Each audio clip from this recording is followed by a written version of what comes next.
Hi, hello, how are you? And welcome back. It feels like it's been quite some time since I've been able to chat with you, but it's two reasons. One is the astrology in the sky has been pretty not passive, because we've been really feeling the influences, and a lot of us have been really needing to rest as we're trying to recalibrate and get our head around everything that we've learnt. But there hasn't been a lot of movement in terms of planetary movement or asteroid movement. So what's about to happen is that the sun is about to move into the astrological sign of Aquarius. And I've been toying with this idea for a while, and I haven't been able to make sense of it in terms of concretizing my concept into an idea that would float. So I thought the best way to do it, now that I've worked through some concepts, is to try it and let it fly. And I'll base it completely on your feedback about how we go with this new program.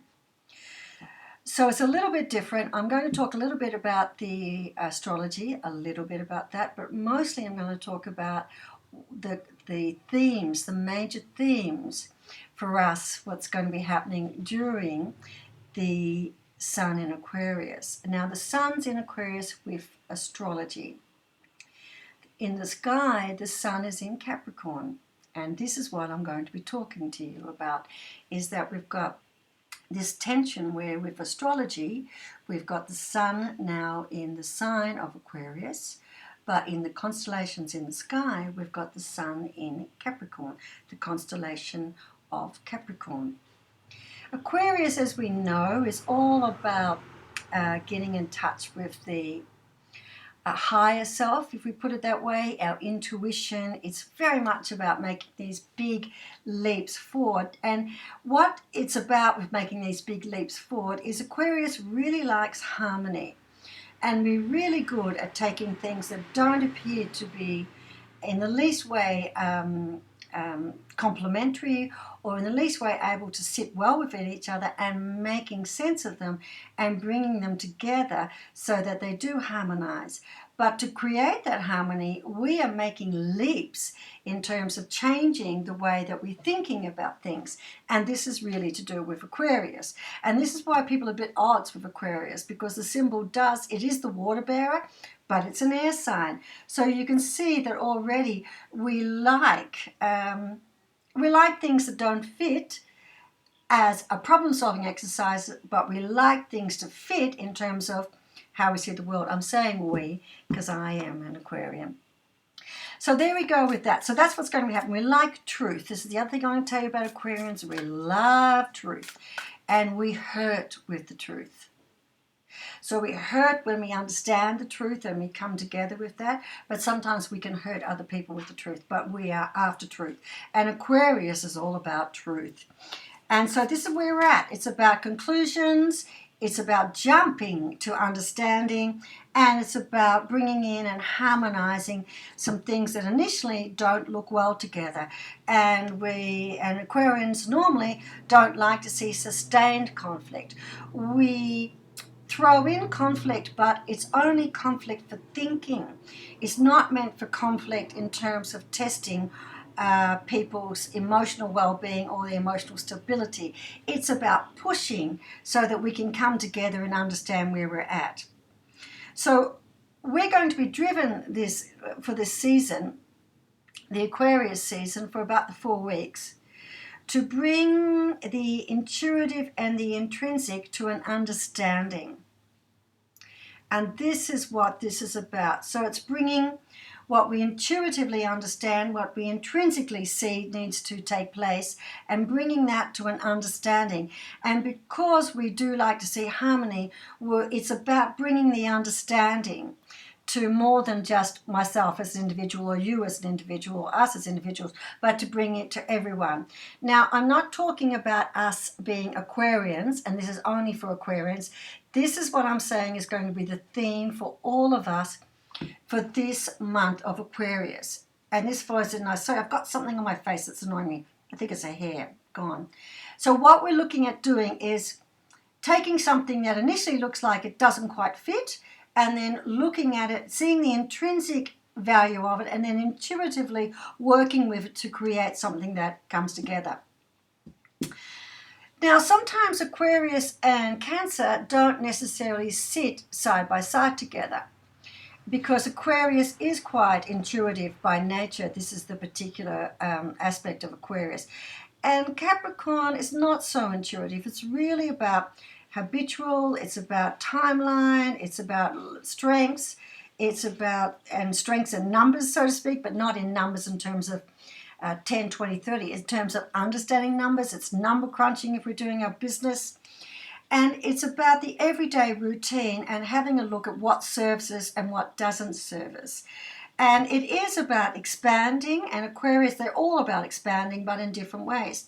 So you can see that while we've got the Sun in Aquarius for astrology, with the Sun still being in the constellation of Capricorn, and it's going to be there for the entire time of the astrology season of Aquarius. It's going to be there for the entire time. So we're going to have this tension. And this is the intention that we're going to have to be working through. And this also sits on another theme that came up earlier with the eclipses. And this is this aspect of mastery and control. Because in many ways, Capricorn is about getting things under control, and Aquarius is about mastery. And there's two different perspectives. So Capricorn is about getting control and getting mastery over something by controlling it, getting it into a shape, getting into a form, getting into a routine. Aquarius is about getting something into control and mastery by understanding it so intuitively and intrinsically and really going into it and then making these leaps and enabling. So you can see that there's going to be this tension. This is a fabulous creative tension. This is going to allow us to have some really big breakthroughs in terms of where we're at for the month, where we're at in terms of our creative side, and where we're at in terms of our routines. And again, picking up on these other themes that came through in the solar eclipse is going to help us show us where we are really limiting ourselves by being caught in a habit of habitual routine, thinking, actioning, and acting how this is working for us. Now, to understand where these breakthroughs are, where these limitations are, you need to go to your natal chart, see where Capricorn is, and see where Aquarius is, and then you will get this understanding. So what I've put up is some mantras that are going to help us really work through these particular energies, and then I've got some cards that I'm going to take you through. And I'm going to be looking at the aspects of healing and empowerment. And this is going to work for us on a personal level and on a business level. It's up to you how you're going to apply it. But this is what I want to say to you. If it's in a business perspective, this is a great time for you to really get creative with your new products and to take disparate aspects of your business that you really want to bring together, and somehow you're going to find the way to do that. And I think that's really, really beautiful. So here's the mantra. There's two of them. So if you're feeling quite tense and you're feeling like you're being pushed in a certain direction and you don't quite understand what that is happening at the moment, because I have to tell you right now, we are being pushed by these eclipses. They are pushing us. So we should be starting to get a lot of messages, but not quite understanding exactly what these messages are. This is where the beauty of Aquarius comes in, because it allows you to tease it out and understand what the messages are. And this is where the beauty of Capricorn is, because it allows you to take those teased messages out and really take them apart and make sense of them. So this is where they work beautifully together, even though initially sometimes you might see them as being not integrated. They do integrate very, very well. So here's the mantra to allow the breakthrough to happen. And this might sound like it's not the mantra you're expecting, but here it is. I'm at peace with my decisions and the pace of my life. Now, why I'm saying this is the mantra to use is because it is allowing you to take a pause. You see, we're getting really pushed to make some decisions, but we're not yet clear what it is that we need to be making decisions about. So rather than jumping into those decisions, and let's start working with mastery, allowing things to present themselves, allowing things to unfold, allowing their aha moment to come, I want you to see that from a place of peace and contentment and feeling very, very comfortable with your life.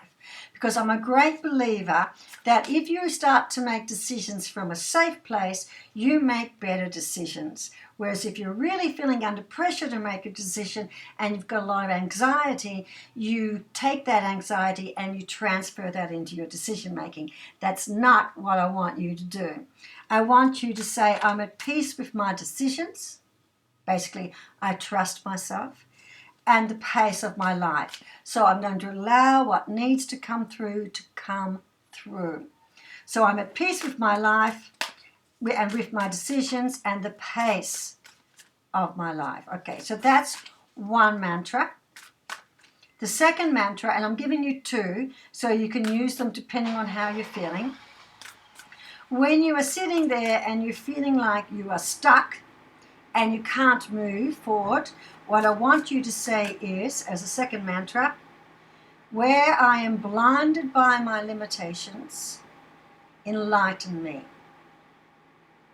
Where I am blinded by my limitations, enlighten me. Okay, so these two are going to work together to create a very stable power base from which you allow yourself to see the messages and the understanding to unfold. We're kind of taking, if you like, your foot off the accelerator and we're just putting it into a nice, easy speed that we're allowing it all to come together. Because it is going to come together and these moments are going to come. So the two mantras again, I'm at peace with my decisions and the pace of my life. And this is to give you a good, solid base of trust. Can you see that the essence of this mantra is trusting your capacity to make decisions? It's a wonderful thing. And trusting that as you are progressing, it's at the right speed for you, whatever your speed is. Whatever your speed is. And the other mantra, where I am blinded by my limitations, because this is the other, working with the eclipses, enlighten me, which says I am ready. And I know I'm not seeing all that I need to see, and I'm open for my eyes to be opened. Okay, so let's see. I'm working with the Mystical Shaman Oracle deck, and I'm just going to ask for a card. And the spirit just went all two, but we'll see what comes out. Okay. Oh, okay. Oh, I got too many. Okay, take. Okay.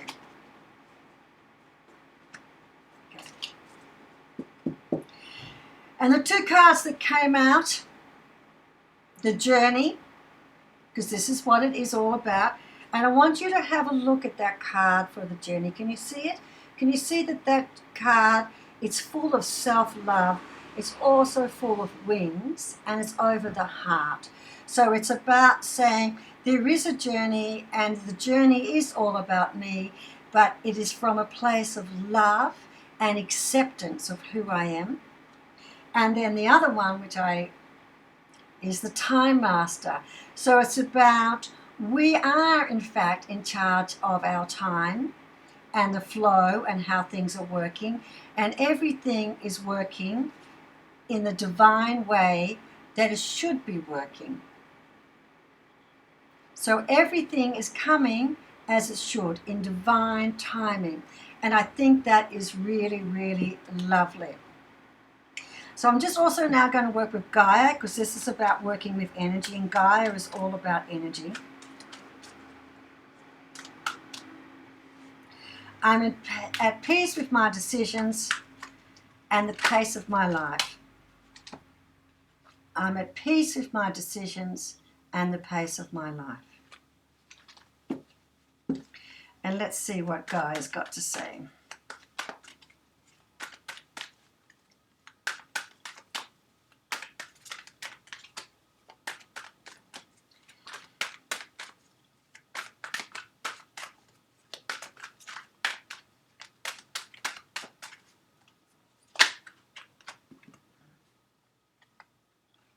Okay, well, oh, sorry, some cards popped out. I was having a look at them and then I got told no, so they're wrong. They're very firm. There's 2 cards, so let's just see. So in case you hadn't guessed, I've been really guided to do this, and I am doing it. So it's a good thing, right?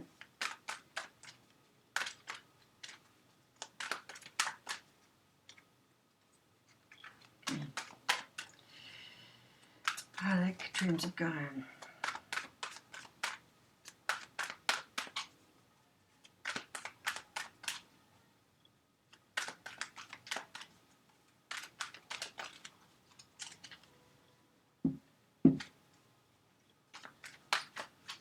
I'm stuck. When I am blinded by my limitations, enlighten me. Okay. And as soon as I say it, there it is. Okay. Very good. So the messages that came up, mind, body. So this is about trusting your mind, but also trusting your intuition and bringing those 2 together. And this is what is so beautiful about having Aquarius, the sun in Aquarius for the astrology, but also the sun in the constellation of Capricorn, is that you can see that Capricorn very much represents the body, and Aquarius very much represents the mind. So it's enabling us to bring together those 2 aspects, which is really, really important. Trusting completely our intuition and the aha moments we get, but also trusting and understanding the realities of our work and our life in the physical plane. And the nice one I like is the 6 of Earth, which is saying, trust, we're on the right path and nice things are coming to you. So this is like the 6 of Cups, where we start to get recognition for the work that we're doing and start getting recognition for who we are and what we're achieving. And most importantly, that recognition, because it is Cups, starts to come from self. We start to recognize and accept the beauty of who we are. And I think that's a really, really, really nice aspect of that. Just so we know, the bottom of the deck for the oracle cards is the sun. So it is all about us, and it's about us basking in the sun. And I don't know if you can see that, but the imagery is of someone opening up their wings, like a bird that's just gone in the water, opening up their wings and letting the sun, a light on them, and making us feel good about who we are. And how beautiful is this. This is the 9 of Wands, but what I like about the cards of Gaia is it's slightly different. Can you see 2 things? They've got the flower at their chest and they're protecting it, nurturing it. So there's like putting the energy into something new and beautiful. And you can have a look and see that there are light down here in the solar plexus and there are light up here at the crown. Which brings me to the next 2 things I want us to work on. If we're working on the chakras, it's a good idea to work on the crown, so we open up ourselves and be open for the perceptions, and on the solar plexus. So the solar plexus is all about how we see ourselves, and also it's about inheritance and being very physically, it's quite grounding. So it's about how we are creating. That's what the solar plexus is about, if you look at it in this context. So we want to work on the crown, how we're understanding and getting those intrinsic messages, very much to do with Aquarius, and then working on solar plexus, which is all about us and creation and how we're creating, and most importantly, how we're creating our life for self. Now, if you want to work with essences, just a note on that, start working with light, florally, rose, patchouli, very nice, and mixing that with earthy, which is rosemary and sandalwood, if you need to work on that. And you can always rub them on yourself. You can burn them in your incense. You can just smell them, wear them on your wrists. This is something also very nice for you to be doing, and this is how we should be working for it. So in summary, this is a really, really creative time for us. And it's going to be absolutely fantastic for us in terms of our business and creating and understanding what the new adventure is going to look like, what the new evolution is going to be looking like, and what's our new, maybe what the new path, and it mightn't be a brand new path, but it's the next few steps, the next few evolutions are going to look like. It's fabulous. And these are really nice core skills to get us ready for moving into some manifesting. So here it is for you. This is what we need to be doing. Whether you're doing it for your personal life is fine, but mostly, and I'm going to be honest with you, this is mostly for us in terms of our business and getting our head around who we are, what we are, and how we are living our life and enacting our life, because remember, our personal businesses really are a statement of who we are on this earth. Okay, I hope you like it. I hope you enjoy it, and I'll be back soon before the 3rd and 4th to talk to you about the next series of updates, movements in the sky. Okay, bye-bye.